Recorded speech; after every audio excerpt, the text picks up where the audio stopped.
This week's episode of the Rural Woman Podcast is brought to you by the patrons of the Rural Woman Podcast. This amazing group of individuals contribute financially to the Rural Woman Podcast to ensure the stories of women in agriculture hit your earbuds each and every week. Want to join them in supporting the stories of women in agriculture while getting access to extended episodes, patron-only episodes, and other great perks? Head on over to wildrosefarmer.com to learn more about how you can become a patron through Patreon.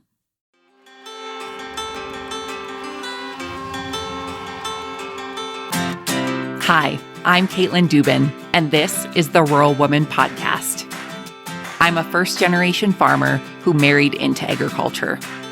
Born and raised in a city, I was so unfamiliar with where my food came from, but I was determined to figure it out.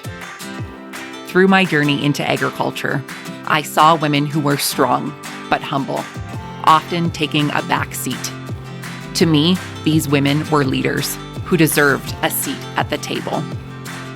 I created the Rural Woman Podcast to share the voices of women in an industry whose stories often went untold. The rural entrepreneurs who live and breathe their work, full of grit and pride. We come here to share our stories, to be in community with each other, to be challenged and inspired, but most importantly, to be celebrated and to be heard. We may not all live, farm, ranch, or homestead the same, but we are all connected. We are rural women, and our stories are worthy of being told.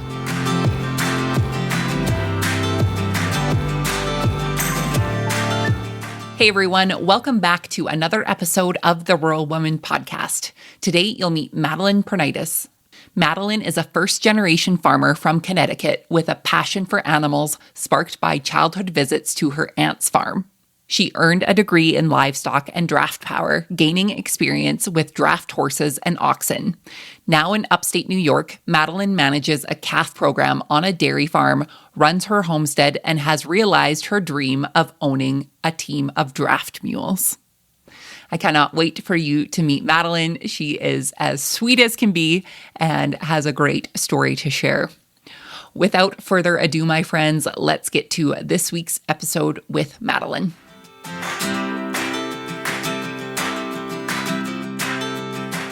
Madeline, welcome to the Rural Woman Podcast. How are you today? I'm great. How are you? I'm doing so well. I am so excited to dive into the multi-layers of the multi-passionate Madeline that you are in agriculture. So before I fangirl too much, for the folks who are unfamiliar with you, can you tell us who you are, where you're from, and how you got your start in agriculture? Yeah, absolutely. I'm beyond excited. I've been a long time listener. So my name is Madeline Pranaitis. I am from a really small town in Connecticut on the Farmington River. I'm not from a farm family. I actually got a lot of my inspiration from my aunt, who is no longer with us, but she had a horse boarding business that is still run today. And she was such an influence on me with her love for animals. So I definitely got that from her and continued that on in my interests growing up, horseback riding. I did farm camp over the summer. We got to, collect the eggs and things like that. And it just developed my interest into continuing on with agriculture in my later years through 4-H and right into college as well. Very cool. I love the inspiration that can come from family members and their loves and their hobbies.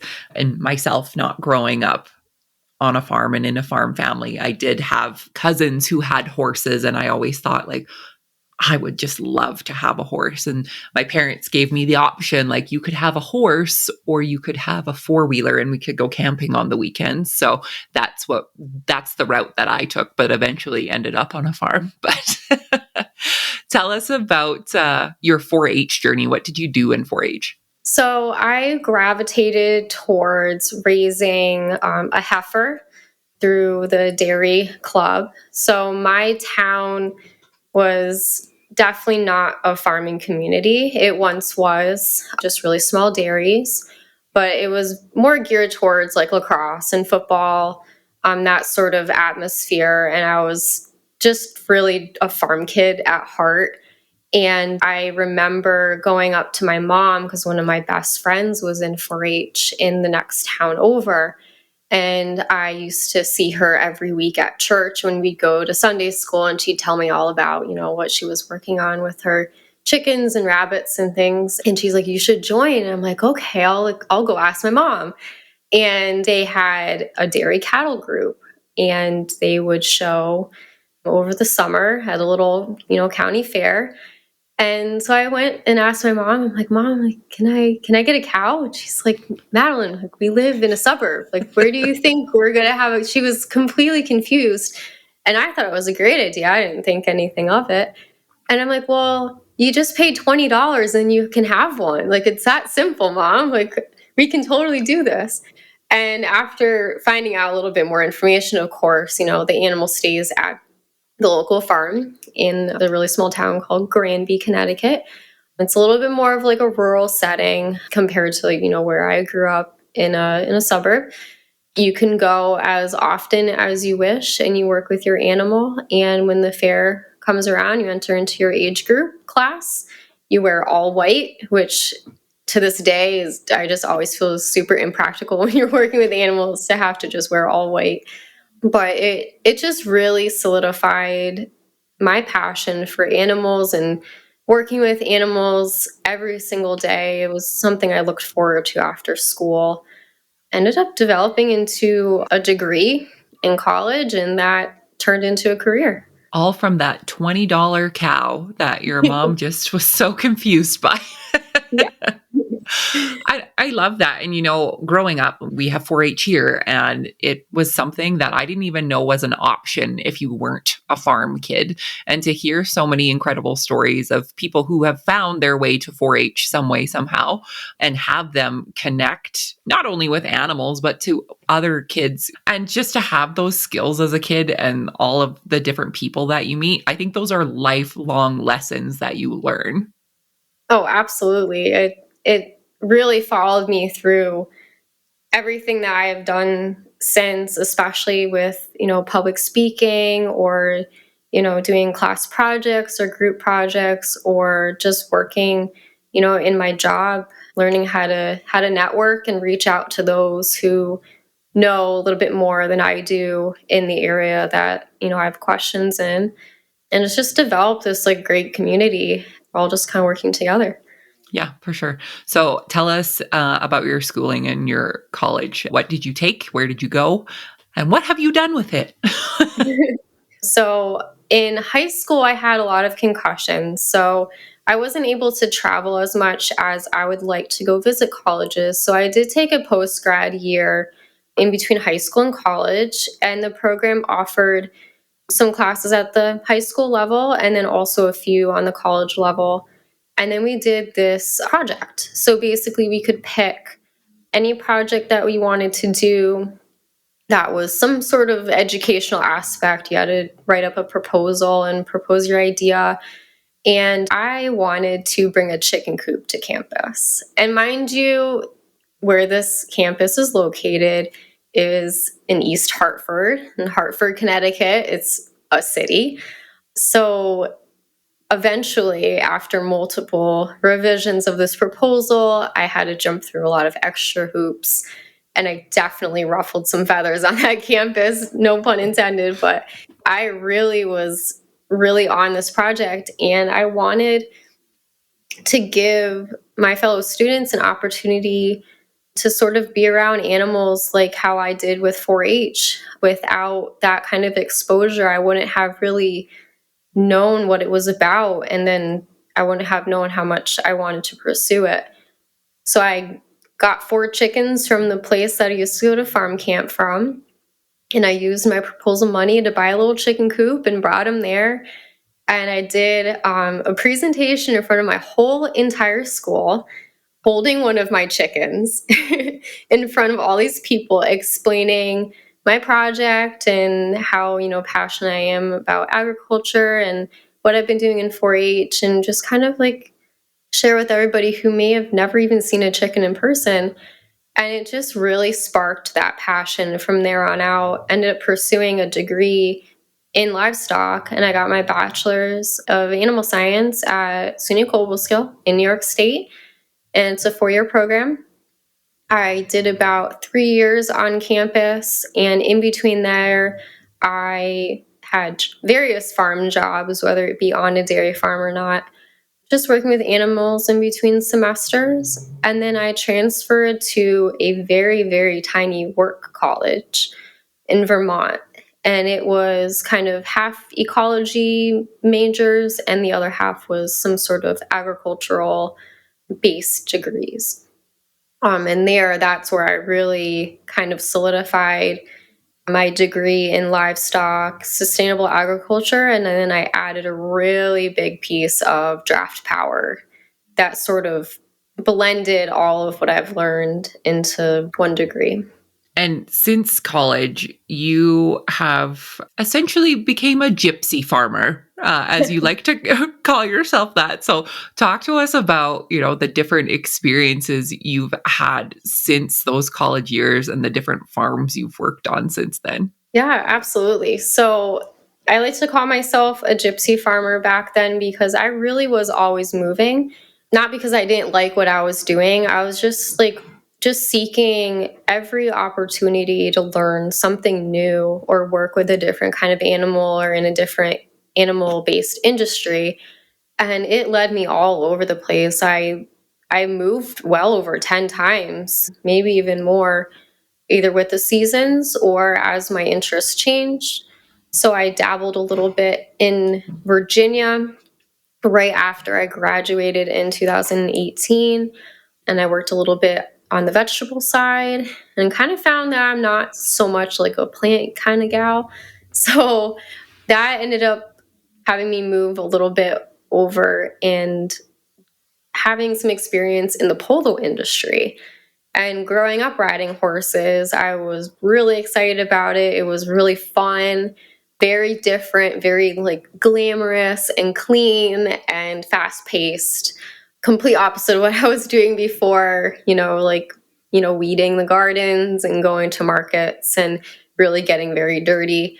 So I went and did a little bit in polo and moved a few more times here and there, working on other farms, interviewing places, trying to figure out where I wanted to go. I've worked at humane societies. I was a vet tech for a short time. Just kind of brought me all over the place. Now I'm living in northern New York State. I'm on the Canadian line, so very, very far north, right in the middle of Amish country. That's so cool. And I love that you went out to seek these different opportunities.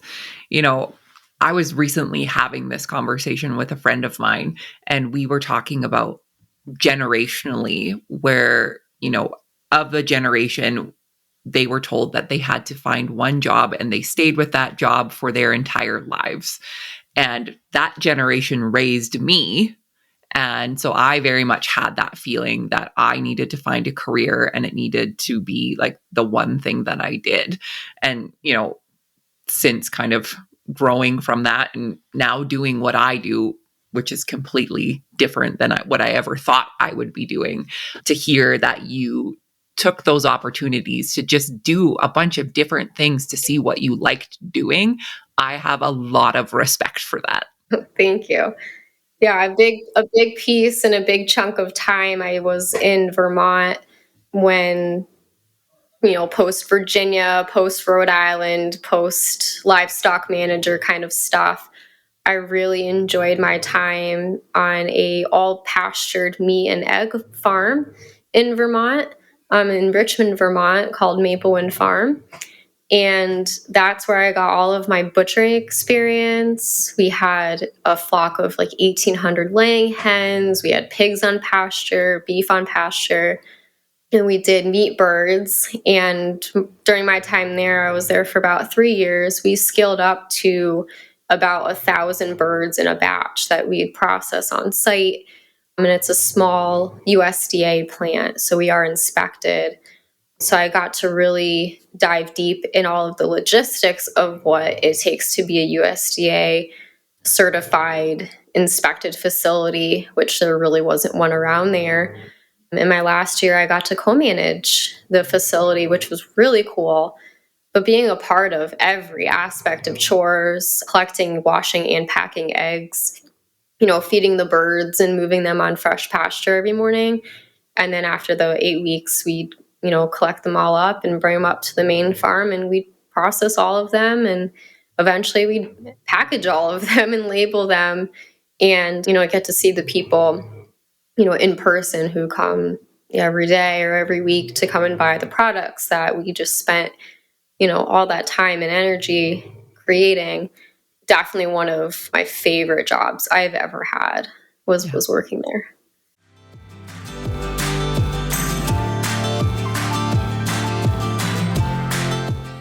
You can help support the stories of women in agriculture to be shared through the Rural Woman podcast on Patreon. What is Patreon? It's a membership-based platform that helps fund and support creators like me to create and produce content like this that you all love. New to the Rural Woman podcast Patreon is ad-free listening and patron-only bonus content and exclusive episodes. Learn more and join the patron gang today at patreon.com/The Rural Woman Podcast.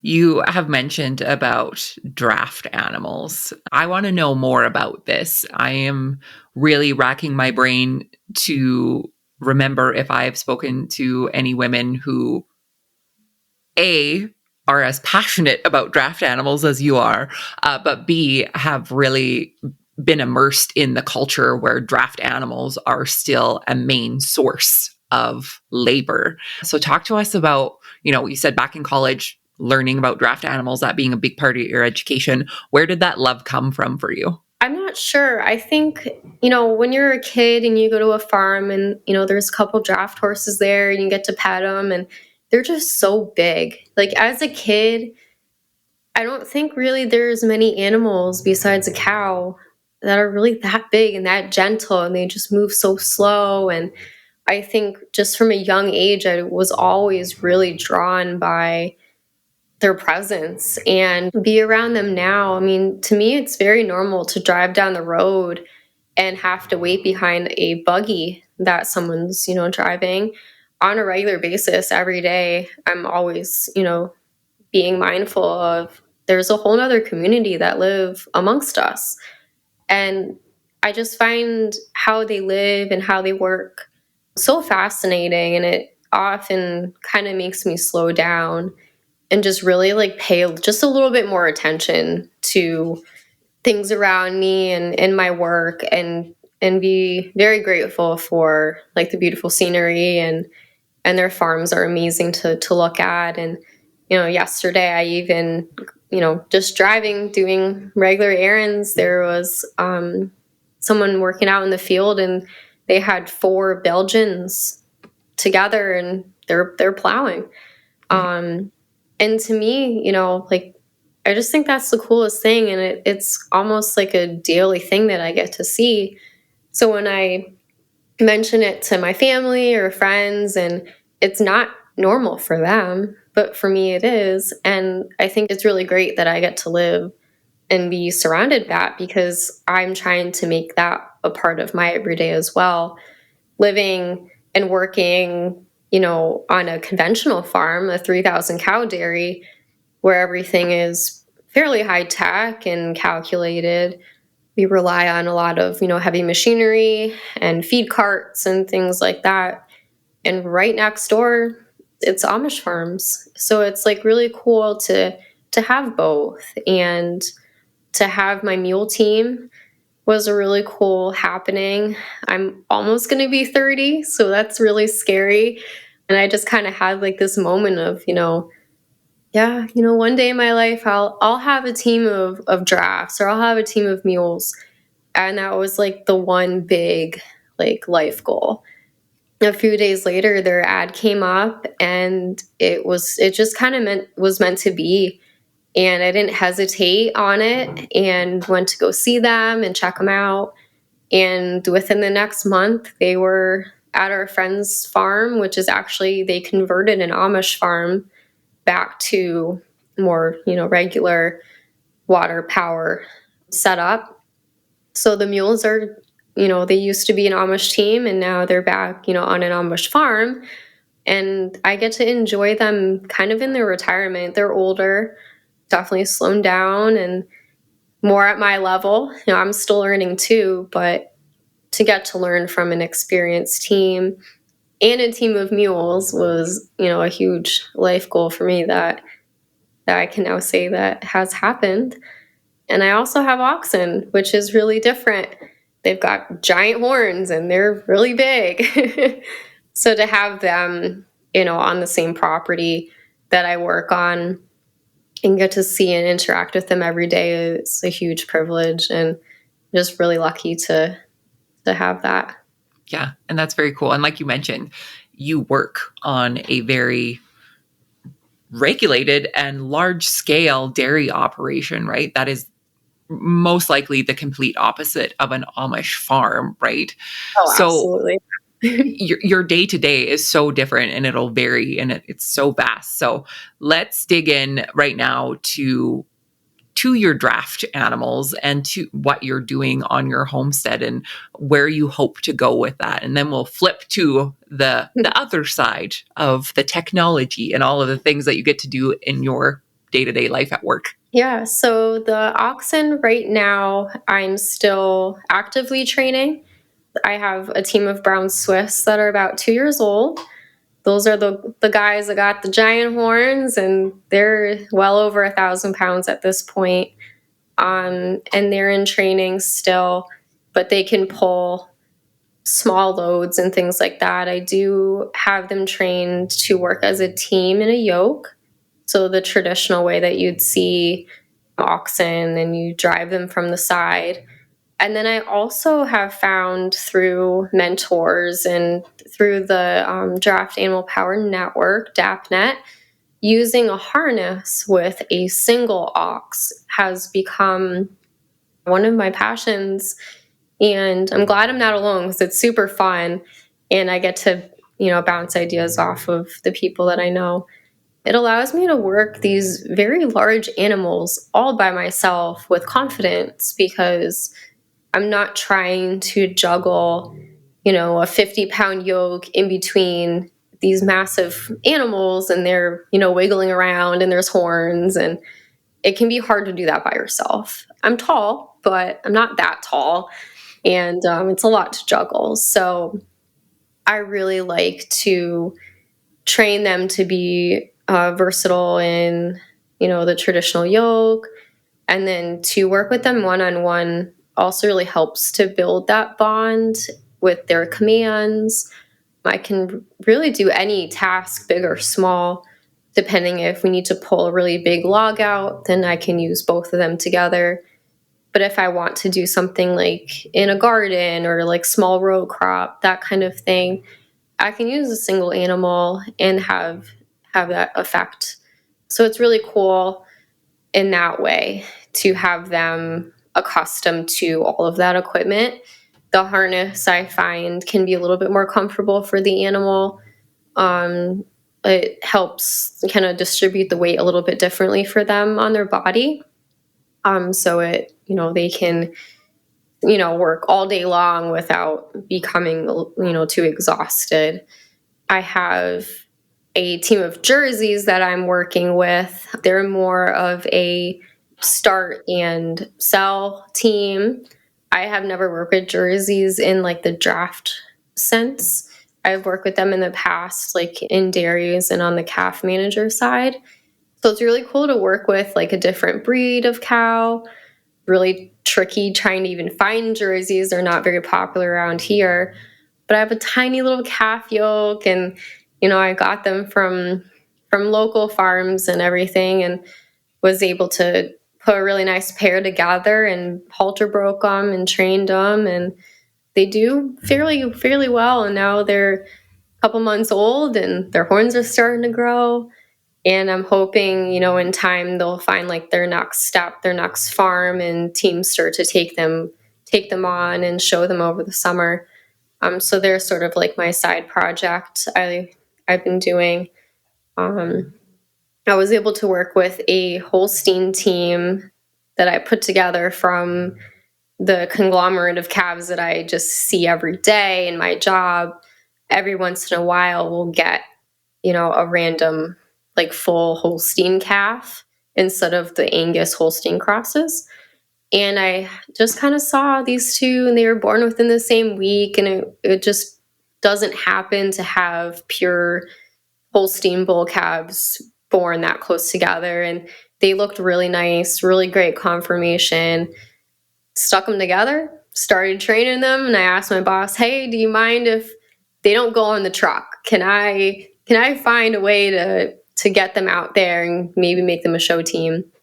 And it worked, and they went off to a really nice family in Vermont, and they showed in Maine at Freiburg Fair, and they did really well. And it was really cool to just see, they didn't, go on the truck, and they didn't go off to just in the traditional avenue that they'd go. I was able to kind of divert them off into a different line of work. And just seeing them today, like all grown up, and they're almost a year old now. So it was just really cool to see that. I've just been really enjoying working with different breeds, since I can't keep them all, but I can at least start and then, pass them off to the next teamster for them to enjoy. But yeah, it's just been really cool. Very cool. And just something for me hearing this, it's just so different, right? Like I am in production agriculture. We have combines, we have all of those like things, but I'm looking out at the old garage and the yoke is out there. Like the yoke was used here on this farm at some point, and like to see that you're still carrying on these traditions in a way of interest and in a way of passion. It's very neat. So you had mentioned, getting your team of mules was a lifelong dream for you. What are your plans for the mules? You said they were a little bit older, but what do you hope to do with them? Yes, they're old mules, new to me. They still have a lot of life left in them. I'm really excited. The property that they're at, they're starting to do a little bit of logging, bringing in, just logs from a woodlot that they have to the house to make firewood. So we can hitch them up to a little 4-cart that has like a seat on it, and just drive them out there into the woods, and a couple chains and some hooks, and bring out the logs over, closer to the house so that they can buck them up and make some firewood that way. The options are endless really with them, as wherever you can walk, you can put a horse or the oxen. And when you have the 4-cart, it's sort of like the Swiss Army knife of, draft equipment, where you can really hook anything onto that from there on out. You can carry stuff on it, your chainsaw, you can carry, lunch pail or whatever you need, extra chains, things like that. So it's really handy tool. And they're bomb proof. So they're not ones to, get scared at something and then run off. They're very much so adapted to this kind of work. Mules are very agile and really good with their feet. They know exactly where to walk. And as long as you have confidence in them and they listen to you, you really can get a lot done. And they are more heat tolerant than horses. So even in a really hot day, they're able to sort of work through that a little bit better. Mules tend to be a lot more popular in the South, like Tennessee and Virginia. You see mules a lot more often down there. So up here in the North, it's kind of like a fun thing, different thing to see mules out in the field instead of, the classic Belgian, or like the black Percherons are really popular around here as well. So they're just super handy to work with. Let's flip to the other side of your farming now, where you are the calf manager for a very large dairy. So tell us about that and how you've been able to help grow that farm. Absolutely. Yeah, it's kind of funny. I'm thinking in the moment here, I started at a farm where I had my 4-H heifers. That's where I had my first job. And I actually still wear my Carhartt bibs that my mom got for me for Christmas. To this day, they're kind of falling apart now. But since 2010, I've been wearing these bibs. But I started there and it was a 70 cow tie stall, really tiny, tiny farm, milk farm. And I was the calf manager there. So, every so often we'd get a calf born. I think maybe the most I've ever taken care of was like between 10 and 12 calves at any given time when we were really full. So that's really small scale, 70 head and a tie stall. Now I'm working on a 3,000 cow with a 70 head rotary, and we milk 3 times a day. Sometimes I have calves waiting for me, and there's about 10, upwards of 16 in just a 24-hour period. And it's a lot, just on a bigger scale. And the beef side, the beef market is going really well. Prices are really good. And sometimes the conception rate for a dairy cow is a little bit better with using Angus to breed our Holstein dairy cows with. So with the beef calves sort of being a byproduct, it actually is a really good steady flow of income for the farm. A bought in 2-year-old heifer to replace any milk cow in the herd that we have to part with is upwards of $3,600 at this time. When I first started here, it was about $1,500 or so for a replacement heifer. So having the beef, every couple days we would get all of our beef calves picked up. So Mondays and Thursdays are pickup days. So that's a nice, regular income there from the beef side. And now we've decided to expand on the calf program by keeping heifers and intentionally breeding to have heifer calves to stay on site to replenish our herd. Our barns aren't big enough at the moment to 100% replenish on site. So we're trying to do about 40 heifer calves a month, which is about half of what we would need each month to fully replenish our herd from, to keep our numbers where they need to be. So it's been really exciting to be the point person to help make these really big decisions on, what hutches are we going to buy? Are we going to do hutches? Are they going to be, in an outside hutch environment? Are they going to be in a barn environment? Are they in group housing? Are they going to be individual? And then it's the whole, what milk replacer are we going to use? And the vaccine protocol we had to make from scratch and then adjust and go from there based on what we were seeing with illness and things going on, which is very individual to a farm. So it's just a lot of different puzzle pieces, but it's all kind of coming together. And at the moment, I've got 3 groups, so about, anywhere between 30 and 35 calves in the program. And I've sent 2 groups off to their next step to another farm that has more room to house them between the weaning period and the breeding period. And then when they're ready to calve in, they will get brought back to the farm here. And I get to kind of see that the full circle come through and then hopefully take care of their calf from there. Yeah, that's amazing. And you've relatively been at this farm for a short amount of time, but it seems like there's been a lot of positive changes that have happened. Oh, absolutely. Yeah, it definitely has been. It's been a really humbling experience, and I really had to trust my years of experience and my mentors that I go to and ask questions. Some of these purchases are really big purchases. Deciding to go with individual hutches is very expensive. Group housing is nearly free. So to kind of have the knowledge to back up these big decisions, it can be really intimidating. And being a woman in agriculture in and of itself is very intimidating.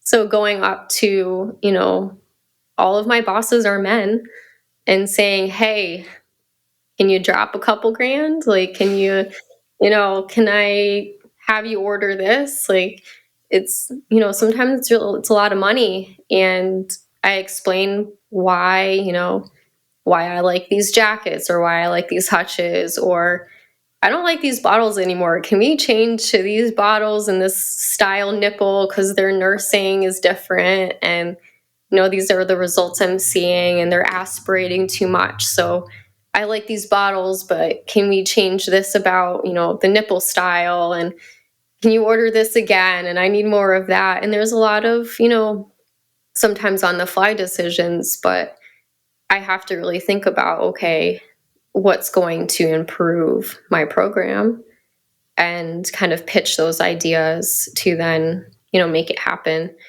It's really exciting. And sometimes I'm like, oh, I don't know if they're going to go for this or not. And I go and, ask a mentor or do some research. And so I've grown a lot in, learning how to communicate my ideas and backing it up with solid information. And then it's just time and having to sort of, they put a lot of trust in me to let me sort of take this big project on. And it's the future of their herd. So, every day I have that in the back of my mind of like, I'm in charge of the future, and it's super humbling, but also very rewarding. And to, be farming for nearly 12 years, like it's kind of like, oh, finally moment, like, oh, finally I get the results of all those years of learning and trusting my gut with decisions. And it's like finally, like you just sit and you're like, oh, I think I've made it now. Like, I think I made it. Yeah. And what a good feeling for you as a young woman in this industry, and to make those big decisions and to have the knowledge to back it up. That to me is a very empowering thing. Absolutely. And also, like, on the daily, I admit, oh, I don't really know anything about that. Or, oh, I would like to know more about this. Like, who do I go find this information from? And just doing cold calls or reaching out to people and just asking these questions. Like, I feel like in other jobs, I either hadn't had the courage to do that or didn't think, I could do it. But now it's just sort of like second nature to just fully admit, like, yep, I know nothing about that, or, oh, I made a mistake. And like just saying it, and it's nothing, like I don't internalize that. Right. And with farming, it's like you can do absolutely everything right and the animal still dies. Mm-hmm. And to like feel that, and to just know, like, okay, like, I guess, just sometimes it just doesn't work. Right. And you have only as much control as you have, right? And there's the saying, if you have livestock, you have dead stock, right? Absolutely. And as a city kid, that was traumatizing for me to learn. Yes. And trust me, there's been a couple pretty hard losses of, individual animals that, you invest a lot of time and emotional, feelings towards, and you do everything you can to save them. And, sometimes you have to make that hard decision. And it just really, like, sometimes it's like, oh, like, can I really do this? Like, am I really supposed to be doing this? And I'm like, yep, because tomorrow's tomorrow and I gotta. And the cows need to be milked tomorrow, right? Exactly. Yeah. I want to talk about the community aspect of agriculture for you. How have you found in your area, and really of all the places you've traveled, the community piece of agriculture? What does it mean to you? Oh, it means everything. I feel like being a rural woman in agriculture sort of puts you in this box of like complete isolation. Like, again, Amish country, it's not like I can, not like you got a lot of neighbors and they're not going to text you. So you kind of have to create your own community, whether it be virtual or you got to be willing to drive over an hour or more to have, a physical meetup with like a group of people. So like the Draft Animal Power Network, they do some things like throughout the year, and they're a very unique group where it really is anyone and everyone who's interested in draft power, whether it be with horses, mules, oxen, and things like that. So have like a branch of like those kinds of friends and mentors that had helped me get to where I am with my experience and passion with the draft power. And then kind of through the 4-H and showing cows, we have a small herd of show cows here, and we do the local fairs and shows. So we have kind of like the show side and that family and friends and group of people that we get to see, during that time of year, and we can network and catch up. And that is also linked with 4-H. So the local 4-H kids and groups also show. So it's been really cool to, now being an adult, having my own animals and showing and getting to see all of the other kids there watching me, show these giant milk cows. My arms are all the way up in the air, and this giant cow and massive udder. And, this past year we did really well. We got a lot of really great, prizes and titles and things like that. It's just so rewarding to have, families or kids come up and just tell you like, hey, I really liked watching you out there, like, good job. And it's just, you don't really expect that because you're just, just out there and you're so focused on working with your animal that you don't really fully see like who is out there watching me right now. Like, it's kind of a big responsibility.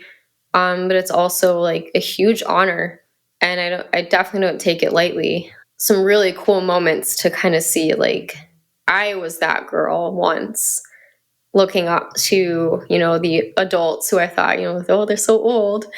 And now I'm the old one and they're coming up to me and they're like, oh, nice job, or just compliments like, oh, I want to be like you one day, those kinds of things. Like, it just really, that's what it's all about. And connection with animals is just super important.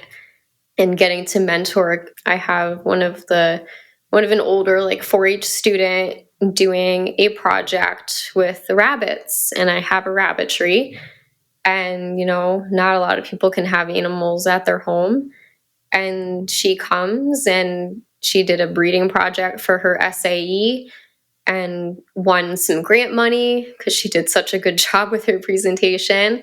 And we decided on which rabbits she wanted to breed, and they had the babies, and she's doing all the work behind learning genetics and the whole, breeding side of that project, and getting to help facilitate that and take care of the animals with her so she can have that experience is really awesome. Because I was that kid wanting, the cow in my backyard and couldn't, have a cow at my house. So now I do have, the goats and the chickens and the rabbits and the herd of cats and everything that I could imagine here.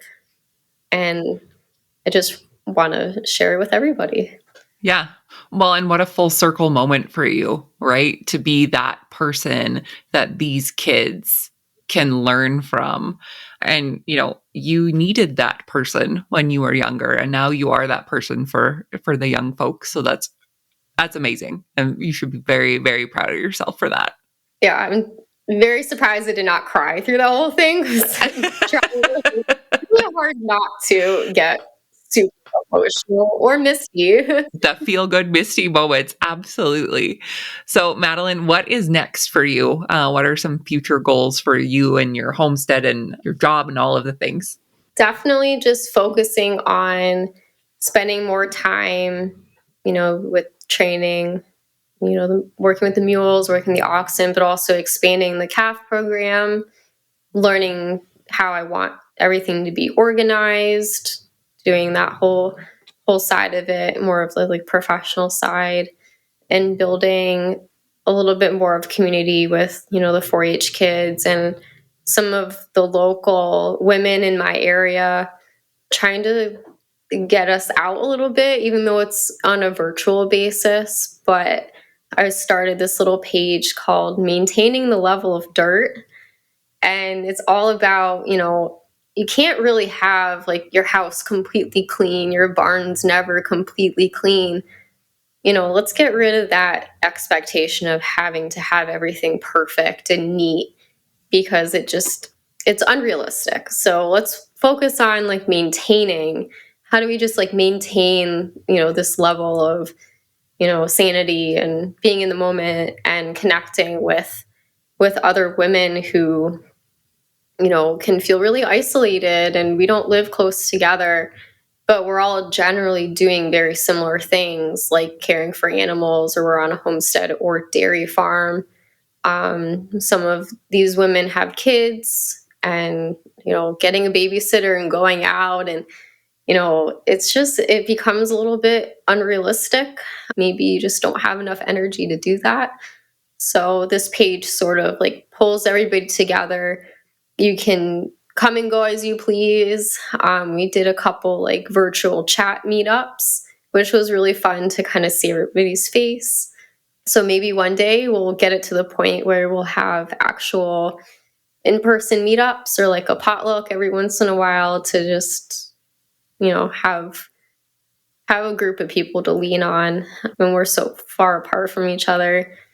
But we have just such a common connection with, working with animals or farming, that it doesn't have to feel so isolating, and you don't have to actually leave your home. It's really hard to find farm sitters. So Right. I wanted to kind of create an opportunity where we can have our cake and eat it too, in a way. Absolutely. I love that. And really, like, building any connection, whether it's in person or online, like, we live isolated lives in more ways than one. And to be able to find women who are passionate about the same life that you have. And, we can farm completely different from one another, and we still come together as rural women. And really, it's a testament to all of us, because we're pretty strong women, and you are included in that club. So, Madeline, my last question for you is, what's the most rewarding part about being a rural woman for you? I think the most rewarding part for me is to wake up and not feel like I have to go to work. That dreaded, like, your alarm goes off and you're like, oh, I gotta go to work. It's like, I get to wake up and I don't have any of those feelings, because what I do for work is what I do in my free time, and farming is my passion. And to have the privilege to be able to do what I love for a living, and have that be basically my backyard, is something that I've worked really hard for and really lucky to have at this point in time. So I think that's the most rewarding part, is to just do what I love and have it be my living, and it's my passion. So it's really exciting. All good things. For the folks who would like to connect with you online, where can they find you? So I'm really only on Facebook. I'm not super into Instagram, not really even sure how it works, but I do have a page called Hedgerow Homestead, and that's where I've been posting and building a community through that page to follow not only what I do on the dairy, but a little bit of like the homestead and other things that I do day to day. Is just all on that page on Facebook. I also have my personal Facebook page too. That's just under my name, but it's very similar to my kind of homestead page. So, and I will link those in the show notes so people can find you and connect with you. Awesome. Thank you. Madeline, thank you so much for sharing your story with us today. I really appreciate it. Thank you so much for having me.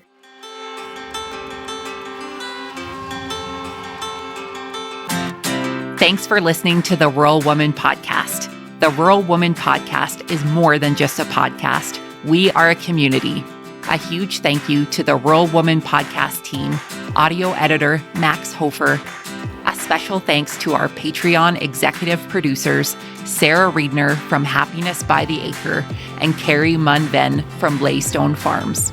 To learn how you can become a Patreon executive producer or other ways to financially support the show, head on over to wildrosefarmer.com to learn more. Be sure to hit the follow or subscribe button wherever you listen to the podcast to get the latest episodes directly on your playlist. And if you are loving the show, please be sure to leave a rating and review on Apple Podcasts or any other platform that accepts ratings and reviews. You can connect with us on social media at The Rural Woman Podcast and with me at Wild Rose Farmer. One of the best ways you can support the show is by sharing it. Send this episode to a friend or share on your social media. Let's strengthen and amplify the voices of women in agriculture together. Until next time, my friend, keep sharing your story.